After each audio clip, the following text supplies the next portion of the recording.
Okay, so today we're going to be discussing chapters 14 and 15, Bezrat Hashem.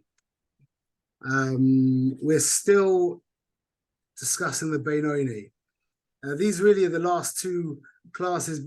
Chapter 10 was the Tzaddik, chapter 11 was the Rasha, and then 12, 13, 14 are getting into the Beinoni, and then 15 is it's about a nuance in the Beinoni. But that's where we are. Okay, so we're going to say some really, really important things today, and this is the most important thing that I think we're going to say today. So the first thing the Rebbe gets into in chapter 14 is understanding how it is that the Beinoni is able to maintain perfect behavioral control. Meaning he always does, says, and thinks the right thing. He never succumbs to Avera in thought, speech, or action. How is that?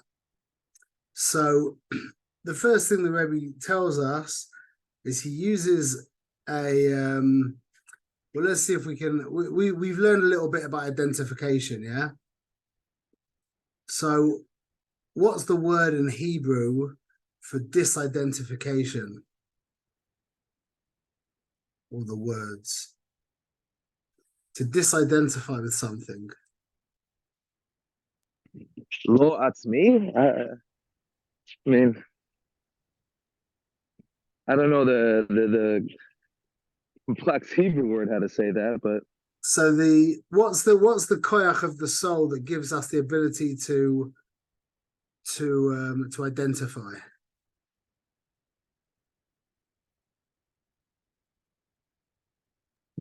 the kayach of the soul. The kayach of the soul. Where does identification happen? Is that das? Yeah. Very good. Right. So disidentification is called Masiach Das. Masiach das, right. See, we translate Masiach Das as just distracting yourself. But on a Tanya level, on a much more Panimi level, being Masiach Das means to disidentify. And this is the first eight that the Rebbe explains, that when a taiva comes into us, yeah, you'll hear inside words like I want, I need, I must have. Yeah. That is called having identified with the taiva. Shamitzi. Identification with the taiva means that you're not really aware that you have a taiva. As in, there's not me and a taiva. There's just taiva. So how could you stand against that? What chance have you got? There isn't anyone to stand against it. There's just a taiva. That's called identifying with the taiva. Most of us spend our life, we don't realize that idea of talking about having a voice in our head. Yeah, no one realizes, or most people don't realize there's a voice in their head. That's them. It's not that there's a voice in their head. That's them. That's called having identified with the voice in their head. So when this desire to eat some tray food or to look at something wrong on the internet, yeah, when that desire comes up, if you don't create some kind of distance between you and that desire, there's no chance. This is such an important point. This is such an important point that there's literally no chance until you can create that separation between you and the taiva. Even when you've created that separation between you and the taiva, that's not a fault. It doesn't mean that you're going to be saved, yeah? But at least now there's a chance. You're in with a fighting chance. Kozman, so like today I was feeling down, yeah? Today I was feeling a little hopeless. So I've practiced this for many years now, and it's very important to articulate if you're experiencing a feeling, yeah? A person who hasn't created that distance between him and his feeling of hopelessness would probably say something like, oh, this is really terrible. world's terrible. Oh, you might not even say anything, yeah? So what do I sit down with my wife and I said to her, I've got this like feeling of hopelessness inside me. And then it's like, wow, that's not me. Now I can, okay, it's there. I can't, I'm not going to deny that emotion, but that's not who I am. That's, you could say, well, there's anger inside me. There's hate inside me. There's this desire to eat this food inside me, but it's not me. You with me? I can't stress how important this is. That's called being Masiach Das. That's called being Masiach Das. So the Rebbe says the first thing you have to do when the taiva comes up is be Masiach Das. So now he goes into this monologue. I'm actually going to read it out. I haven't really read much from inside in this shir. I'm going to read inside a little bit because it's this genius monologue that the Rebbe wrote that's just, there's so much in it. But there's one I want to really bring out, the most important point that I want to bring out, and I'm going to spoil it, I'm just going to say it out right now, is the Rebbe is basically going to help us use our ego and our undeniable sense of self to become more of a tzaddik, to use our ego to stop us from doing averas. And when you read the Lashon, how he writes it is moedik. Okay, so I'm gonna read it to you. Okay, so there's Yachol is Gabel Asir Datoi Memenu Legamrei. He's able to be misgaber and to be Nasir Das from the taiva completely, but Amul Liboy. And this is how he does it. This is what he says in his heart. Eineni Roitzelios Rasha.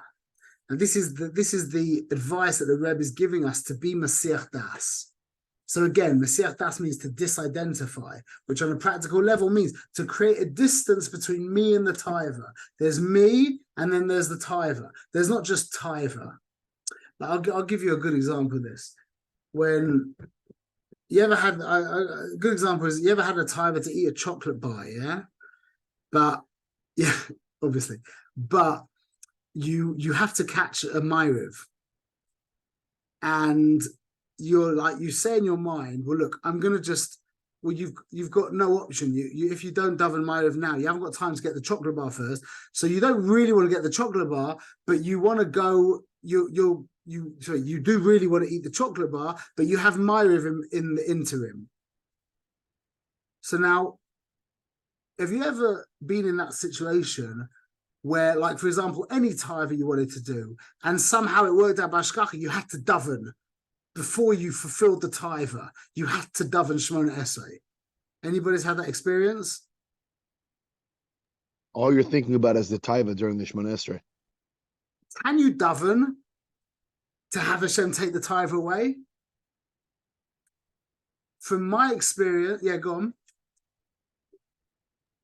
I mean, you want it badly, so you're not going to daven, but it's all, you can't focus on the davening.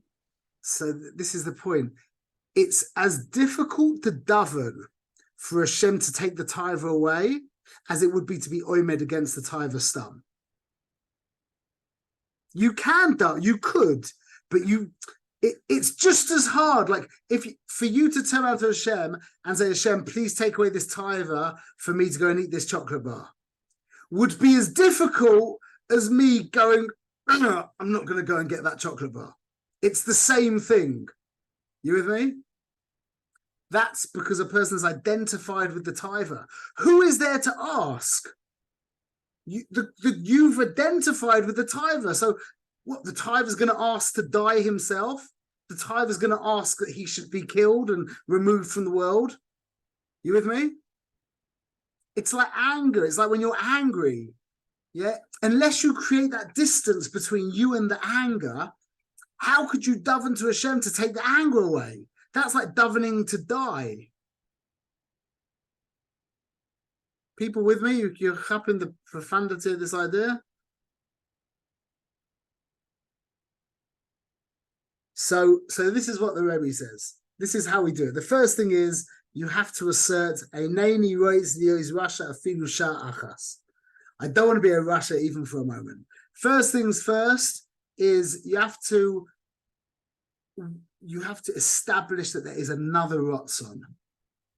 I want to eat the chocolate bar. We're just going to make it parody. I know we're like turning this into a big thing, the chocolate bar, but it's not going to threaten anyone. Yeah. So, or that much anyway. So we say, I want this, I need this chocolate bar. I have to, I must. I'm plutzing. Just let me, yeah.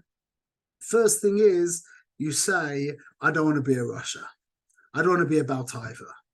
That's already establishing that there's you and the Taiva. There's not just the Taiva. And it's eineni roitze. I. You start using the word I. Ki eineni roitze is moved down. Now we're going weiter. Ki eineni roitze is moved down. V'nifrach chas v'shalom Hashem echad b'shum oifen.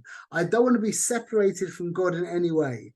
That's establishing, again, using the ani, but establishing that there's no what's the word?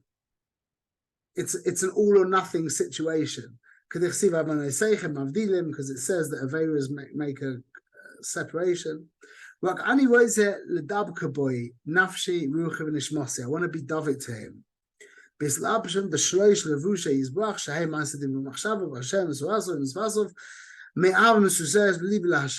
Okay.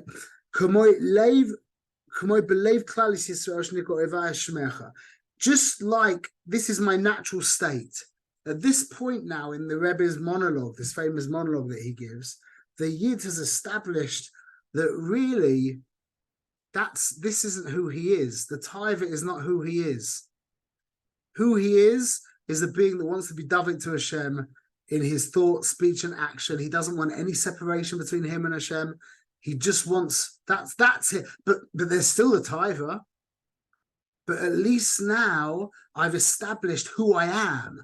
I'm this godly being with an ungodly taiva, as opposed to I'm just a taiva. Let's keep going. Now he's going to use the ego on itself to help him overcome this taiva. Even the lowliest Yidden, they're able to give up their life for a Kiddush Hashem.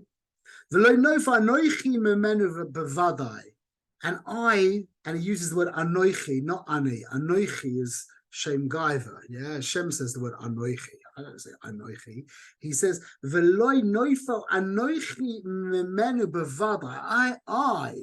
a vadai, not less than this man. This guy would give up his life when push comes to shove for Hashem. It can't be that I'm lower than him. It's been nichnas into my ruach shtus. It's confused him. Remember shtus. What's that terrible word that we're so scared of? The word that people give up their lives for.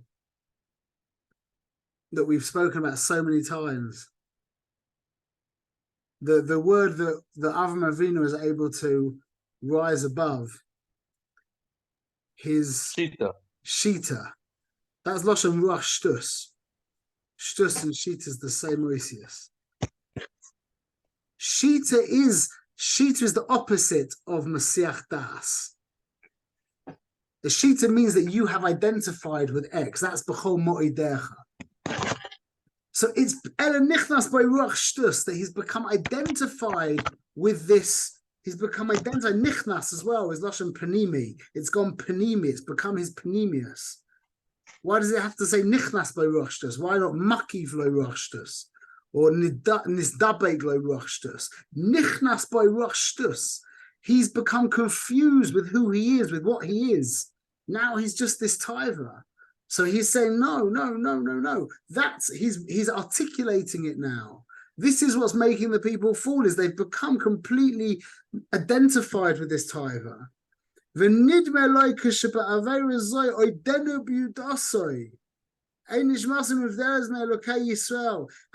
it comes out in his mind that even with this Aveira, he's going to stay connected in his Yiddishkeit. And he also forgets his natural state of the Ava that he has in Hashem, Aval Ani. Eineni roitzelio shoite. Shoite loshen shtus again. Loshen shita. Aval ani. Eineni roitzelio shoite kamohu lekfor ha'emes. I'm not going to be sucked into this shtuyot. Shtuyot is also loshen shita. Shtus, shoite, shtuyot. All loshen shita. All means I've lost myself in the taiva. I've forgotten who I am. And then he hits us with the real one. To be koifa emes. The highest level of the shema that the goof can get to is by saying, this is just right. It's the right thing. He owns me. I belong to him. I'm his. That's just MS. The goof can say that. You notice that this is the worst case scenario, basically. The Rebbe does not mention at all Schav Oynish. Doesn't go there whatsoever. In the Rebbe's world, Avadai there's Schav Oynish, that's one of the Yud Gimel Karim. But in the Rebbe's world, Schav and Oynish is not a Manda Amar in our Voda. Because whenever, see, it's a little bit, I think the way Rav Noach Weinberg's Zatzal said it, he said, if it's about Schar and Oynish, then basically the Cheshbon is, well, if the devil would pay more, I'll do it. That's not very healthy. So the Rebbe doesn't even go to Schar and Oynish, Bechlal. He goes along the way of turning the Gaiva on itself with the self-proclamation of, I couldn't do something like this. Create the distance between you and the Taiva by asserting that there's another Ratzon, that you have a desire for something other than the Ratzon, meaning for Hashem, meaning for Kedusha, meaning for reality. And then use that self-importance, so to speak, to say, I can't do this. Like imagine, in front of your children, you couldn't, you wouldn't look at that on the computer in front of your kids. That's why not. Imagine what they'd think of me. How could they? I couldn't do that.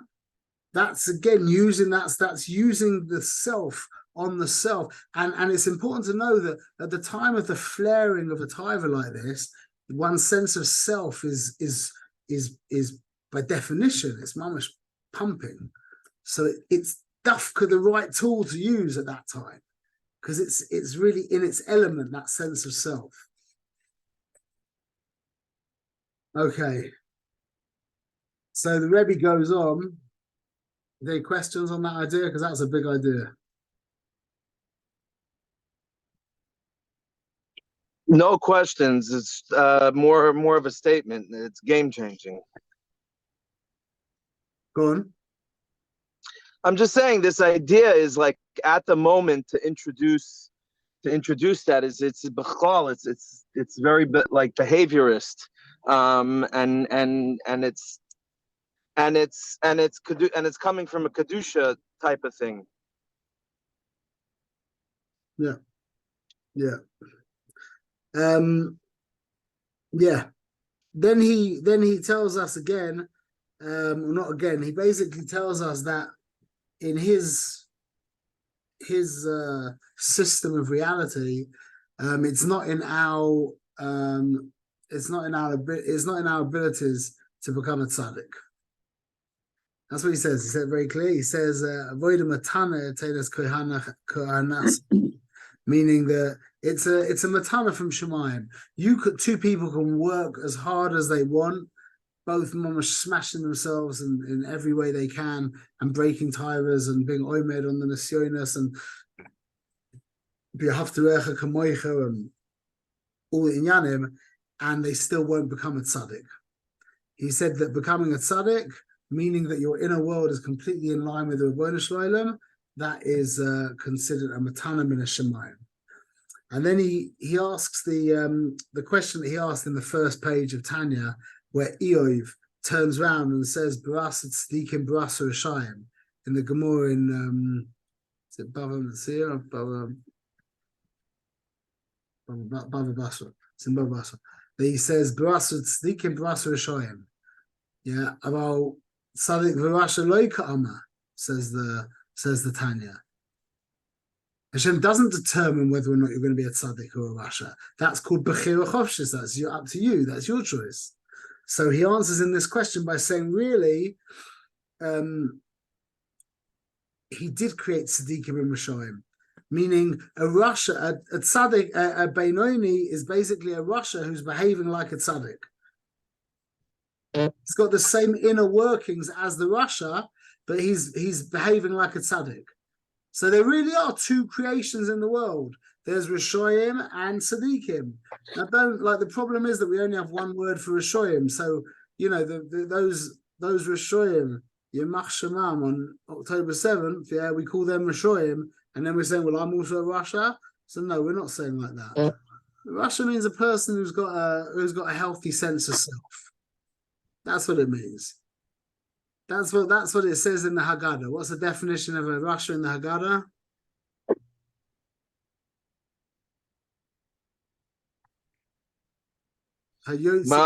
What is this to you? And yeah, but then he said, no, but then he really defines the Rasha. He says a yotzias atzmo min haklal. Right. He takes himself out of the klal. That's called a Rasha. Maybe that's why we go to Kollel, because we start in a cheder. And we go to a yishuv, and then we end up nichlal in a kollel. Maybe, I'm just thinking. So then he asked another question. The original at the beginning of the Tanya, mashpin oizu ti tzadik val ti rasha. They make you take an oath to be a tzaddik, and now he's telling you can't be a tzaddik. So what about that oath that they made you take when you came to this world? So he says, so what that means is there's two components to that. There's the Sumeira and the Asay Toiv. Yeah. Number one is meditate on what this physical world really is, and how to be drawn after the things of this world when you really think about it clearly is just. It's very easy to see. When it's easiest to see is in your wife dealing with her tivers.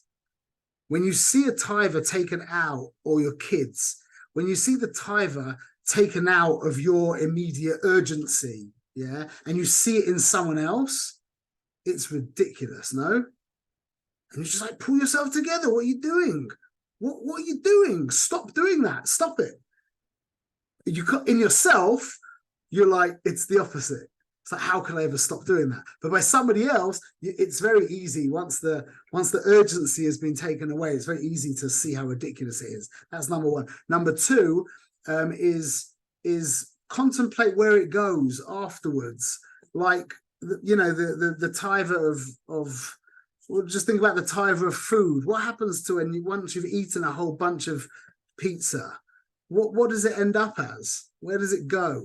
Think about that substance that it ends up as. It's disgusting. Mamash disgusting. Yeah. And then there's the Asay Toiv, which means think about the Beinoni Shalom. Think about learn Shai Yichud Ve'emunah. Learn Sfarim that give you a bit of a when you think about the Beinoni Shalom. Let's spend some time learning a little bit of physics or biology or anything that tickles your fan, whatever speaks to you, yeah, that illuminates the Beinoni Shalom to you a little bit, yeah. So that's what he says. You're Makayim, the Shavua of Ti Tzadik, by concentrating on things that will help you dislocate yourself a little bit from your tivers, and concentrating on things that will give you more of a geschmack in your avodas Hashem, in ruchnius. That's how you're makayim the mitzvah of the shavua of Tiyat Tzaddik. And then he says, then you've got one of three options. If you do that, if you meditate on how nothing this world is and how disgusting it is once it goes through you, or the feeling after, I'm not going to get into details of the different tivers that we're shakur in, but everyone knows, like a heavy night of drinking. Yeah, what does it look like the following morning? yeah, or if you gorge yourself on candies, how it feels like an hour later, or whatever it is, everyone knows. Yeah. And if you put your mind into Divrei Kedusha and learn these topics up, I'm about to put out a big like a thing that I've written. It's taken me a couple of years to write. I'm about to publish it, and it gives you some good meditations on how to these ideas to think about and to that you can't think of, like, this is what people, it talks about being Beinoni on Gedulas Hashem, and everyone says it quickly because no one really knows what he's talking about. But if I mean, there's a lot of Goyish books around nowadays as well that give you some ammunition as well. But the goal is to get involved in these ideas, think about them, learn about them, mamash, learn about them, and then you can pull them out of the hat, you can pull them out of your pocket whenever you're sitting there and start thinking about empty space, about light theory, about DNA, about the holographic nature of the universe and of the Torah, and how Hashem guides you through all of life with how you see the hashgacha in your learning and v'chule, whatever speaks to you, but you have to take out the time. That's called the Asay Tov. And then he promises you one of three things. Number one, the first thing is you'll be Mekayim the Haftach, the Shavua that you made of Tzaddik. That's enough, but that's number one. Yeah. Number two, you can actually develop a second nature where it won't be that you've mamash become godly like a tzaddik, but for all intents and purposes, you'll start feeling holier. The tivers will start, you won't have tivers for such coarse things. You'll start seeing yourself gradually rising above things that you used to not be able to resist, not so long ago. You'll start seeing that you're getting more of a geschmack in your davening and in your learning and in your shalom bias and in your bein adam l'chaveiro and in tefillin and tzitzis and mezuzah and all the different avodas and v'chule. Yeah. And then number three, which is really interesting, and I think I'll tell you a personal story about this, is the idea of a ruach of a tzaddik being nistabek to you. And I think I actually had that about 6, I'm not sure, but I'll just tell you my experience about 6 or 7 years ago. For about 4 days, about 3 days, yeah, I went into super tzaddik mode out of nowhere.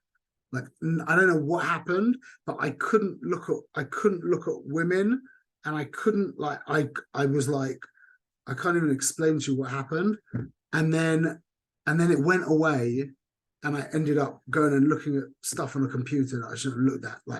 And it was the weirdest thing. I had this thing of Kedusha, and then it was crash and Avera. And it was the weird, and then it was gone, and it was just very strange. The only thing I could think of was that, but that happens. I think that could be what that was. But he speaks about it in a more it sounds like it's a more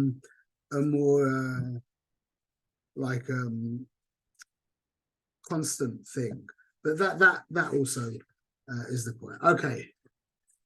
So with that, we finished chapter 14. Now we're into chapter 15. Chapter 15 is really, really simple. It's really a very simple message, very important message, but a very simple message. And he brings a pasuk from Malachi. It says, "V'shavtem re'isem bein sadik l'rasha, bein oived elokim la'asher loy avdoi." I've seen the difference between the tzaddik and the rasha, and between the one who serves God and the one who doesn't serve God. So obviously there's a redundancy there. Yeah, the tzaddik serves God and the rasha doesn't serve God. So what the Tanya goes off and explains is that no, we've got the tzaddik and the rasha, and then he's describing two kinds of beinonim. So we're actually at this point now going to divide the Beinoni into two styles, into two minim, into two types. We've got the Beinoni who serves and the Beinoni who doesn't serve. So the one who doesn't serve, the Gemara describes as the one who learns his thing that he learned 100 times. And the one who does serve is the one who learns his thing 101 times. Basically, what the Rebbe is talking about, and this is really this is our klal in Avodas Hashem, is you have to be pushing. You have to be pushing outside of your comfort zone. You have to be going beyond what is comfortable. Now, that doesn't mean that you're a nutcase and you end up crashing, and going nuts the whole time. But I think that to crash every now and again, once a month or something like that, is a very healthy thing, because if you don't burn out every now and again, that's a gilui that you weren't working on full cylinders. So I think it is important to have every once in a while, not so often, but once in a while, to take a time out and recuperate because you've been pushing too hard. But this is this chapter of the Tanya where he talks about pushing beyond what your ragilus, what you've become habituated to do. Lech lecha me'artzecha. Very good. Yeah. So that's not just in Limud Torah, that's not just in Avodas Achila and in Shalom Bayis, and well, I should say that can also be in Shalom Bayis, that can also be in Avodas Tzedakah, that can also be in tzitzis. That to not walk around the house at night without your tzitzis on might be that might be pushing you outside of your comfort zone, and you should be doing that, or whatever it is. But that's what the Rebbe is talking about. This, so we've got. So what does it mean, the Beinoni who doesn't serve? Because he's a Beinoni, that means he doesn't do any aveiros. So how can it be that he's not struggling?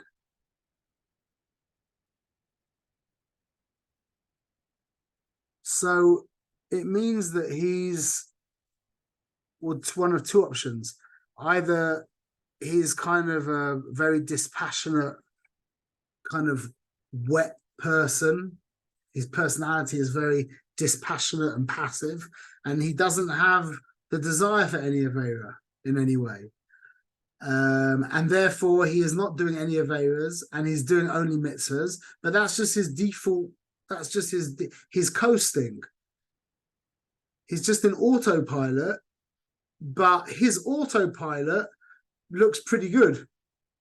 It could also be a guy who mamash pushed hard, which is something that the Baal Tshuva come up against a lot, very profoundly, is that they were pushing hard at the beginning and they they worked hard and whatever.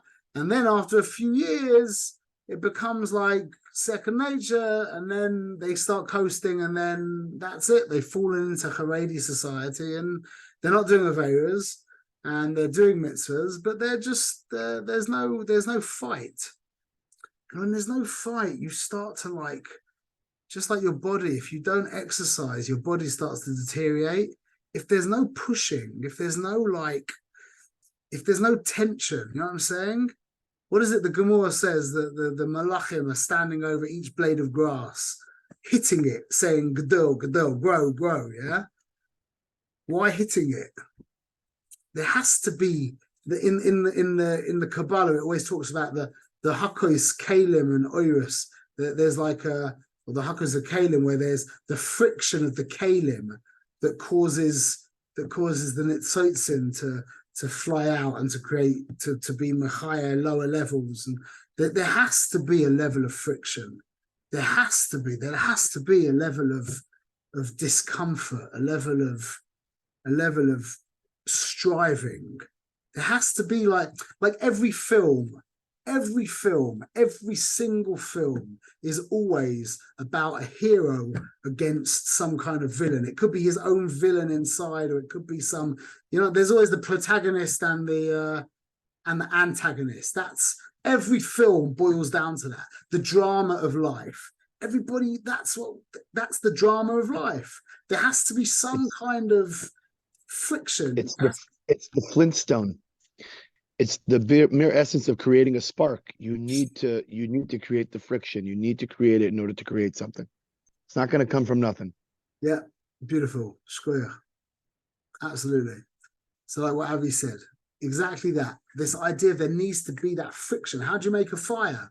Either you get the wood, you go like that, or you bang the rock, and you go like that, whatever it is, or you strike the match. But that's what the Rebbe is getting at, is that as a Beinoni, you can fall into, what's the word? You can fall into rote. And you know what, and that's, you know what's really a real tragedy Rav Manis talks about the whole time is when that happens to a marriage. It's a much worse situation when there's fighting, when it's just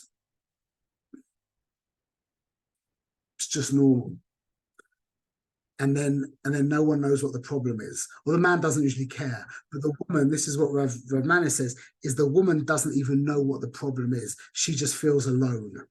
Because there has to be that passion, there has to be the you know, there can be the argument and the fight, and then the making up and the coming back together. Yeah, that's how it works. That's how men and women, that's how we do it. You know what I'm saying? But when it's just like that's like brother and sister, and then the woman starts to feel alone, and she doesn't even know what's wrong because everything looks right. He does everything right. She does everything right. It's all right. But where are you? Because there was no friction. I'm not saying in a bad way, but there has to be. It doesn't have to be insulting or ugly, but there has to be that energy. There has to. You can't. You with me? You realize? But I say it like this. I always say it like this: that there's much more danger of a person being snuffed out than being burned out. Don't worry too much about getting burned out. Snuff. You know what snuffed out means? Is when you light the candle and you see it like getting smaller and smaller, and you're like, no, it's gone. Yeah, that's snuffed out. I've seen that happen to a lot of people. A lot of people. I would say it's different stages in the Baal Tshuva process, Maisa. Burnout is earlier on when a person tries to do too much, and they literally the next day they were dressing in long bush and davening like for hours. And the next day they're like back in their secular clothes. I've seen that many times as well. I don't even know if I'd call that burned out. I would say that the same taiva that made them fall back into secular kite was the same thing that was going on that made them put on the stupid levush and jump into everything all at once. It's the same thing. I hear what you're saying. Either way, but for where we're holding right now, we have to make sure that there's some kind of tension that we're pushing. We have to. That means like bite your lip, try and bite your lip at least once a day with your wife. That takes pressing. That's the American way is like, that's the whole LGBT thing, whatever. Is just, there's no, I think that's for me the biggest on a secular level. If, because on a secular level, there's no real argument for Mishkav Zocha, really. That's a religious standpoint. God said, don't do it. But I would say, even on a humanitarian level, that when the intimate act gets ultimately removed from procreation and becomes kulu pleasure, and there's not even a hint, now you're actually damaging society or damaging the whole ethos of society. It's like I'm drilling a hole in the boat under my seat. You're like, leave me alone, it's my seat. No, you're giving a message of the fact that really it's all about the most selfless act that there is in the world. I've removed it so much from its natural state that it's now kulu about pleasure. When in truth, intimacy is its secondary thing is pleasure. The point of intimacy is having children, which is the opposite of pleasure, which is the most selfless thing you can do.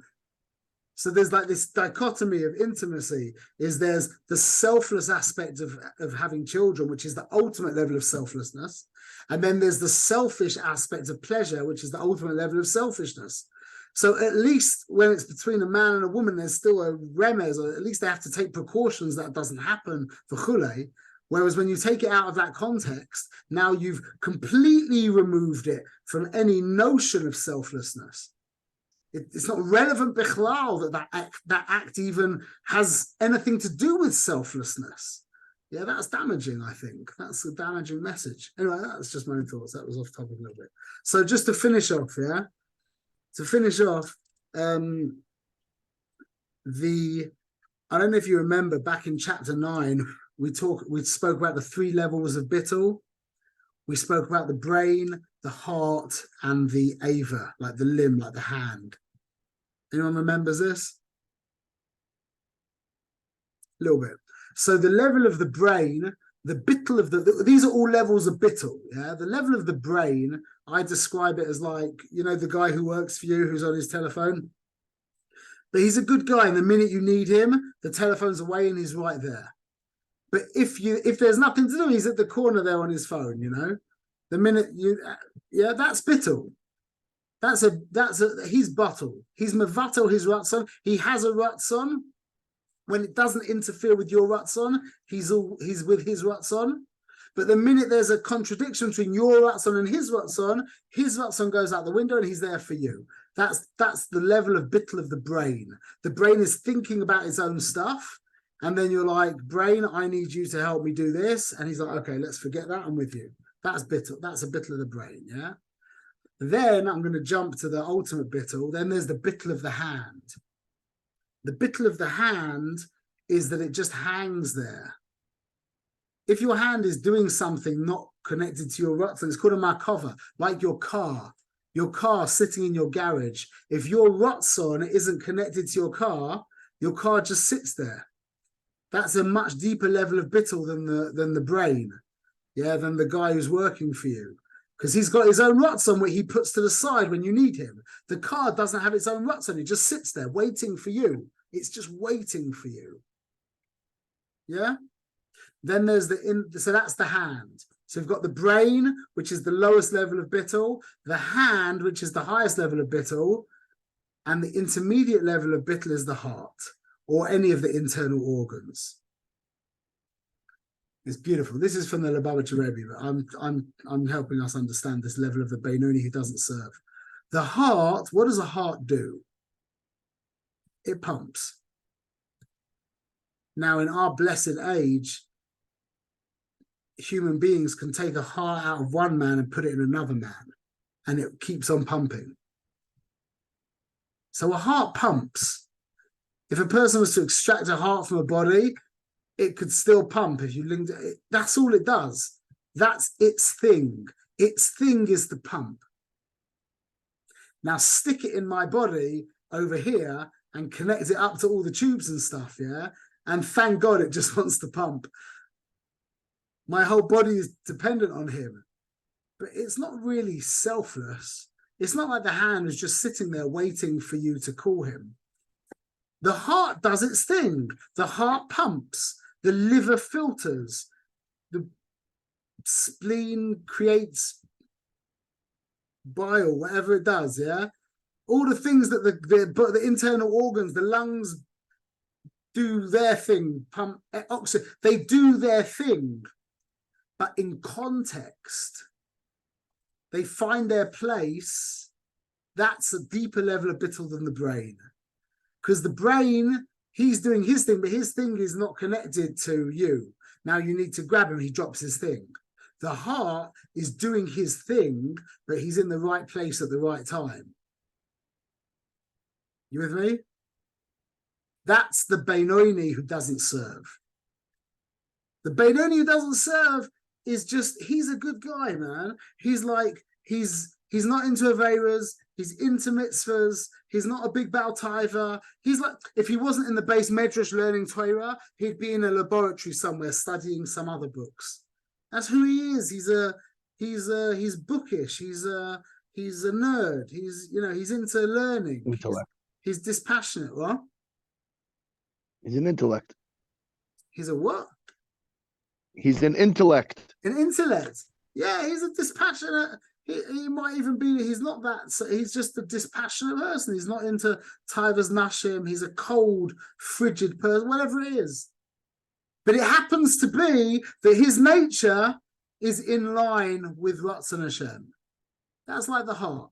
Okay, that's not a bad place to be. But when you're there, now we have to work out where is it that I can push, because you can't live without the pushing. You can't. You have to be fighting. You have to. There has to be a fight. That's why look at America. What happened after the Cold War? The minute the Cold War ended, came jihadist Islam. America can't be without an enemy. There needs to be that lahavdil. That's mitzad tuma. But then there needs to be that struggle. If there's no like fight against the Yetzer, then it's like the way I heard a wise man say it one time is that if you're not fighting, you're being pinned. Now it could be that you're being pinned because who's pinning you is a bit of a wimp anyway, that everything looks fine. But you're still being pinned. And that's not a good place to be. So that's really Perek 15 of the Tanya, is that we are here to strive to serve Hashem. It's not about, and again, just to bring it back home, Gabriel, you'll appreciate this. Just like my friend sometime. Just like the Tanya's always forcing us to go inside. He just did it again by saying everything might look great, your behavior might look fantastic, but are you pushing? Could be you're getting up at the crack of dawn, you're learning the whole day, you're doing this, you're doing that, you look like a big tzaddik. Great, that's lovely, yeah. But tell me, like, what you doing anything? You feel like you're stagnating. It might, to everybody else, it might look like you're mamash a fiery tzaddik, mamash like a swaf mamash. But ask yourself this: do you feel like you're stagnating? Do you feel like you've plateaued out? That life's become a little bit like monotonous again, even though everyone thinks you're a big tzaddik? And that's what the Rebbe is trying to do. Is trying to say, look inside. Make sure that's not the case. Make sure that's not the case. Bezrat Hashem. But that's specifically for a Beinoni. A Russia, Batovla, which is us, hopefully, always fighting. Yeah, for sure. Yeah, exactly. Yeah, the Russia can't fall into this what's it called? Into this not despondent, this trap. What's the word? Complacency. He can't fall into this complacency. It's still no gaya for us in certain areas where we have really good habits. What do you mean? Certain areas of our life where we really are on our game. We're a Beinoni in certain areas of life. Those areas we have to keep pushing. Yeah, absolutely. Shkoyach. Okay, we should be Zeicha. Bezrat Hashem.